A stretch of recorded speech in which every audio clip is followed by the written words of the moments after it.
వరిసేలు అడిగినాయి నీరు దాపెరైతేడాని పత్తి సేలు అడిగినాయి నెత్తురు జల్లెరైతేడాని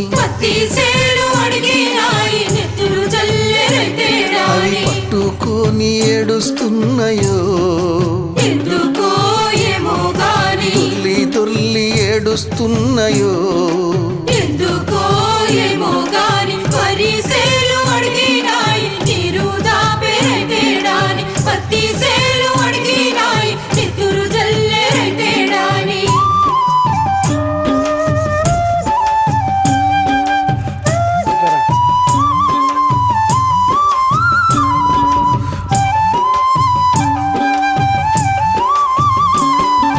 జొన్న సేలు అడిగినాయి వెన్ను పూసరైతేడాని ఒక్క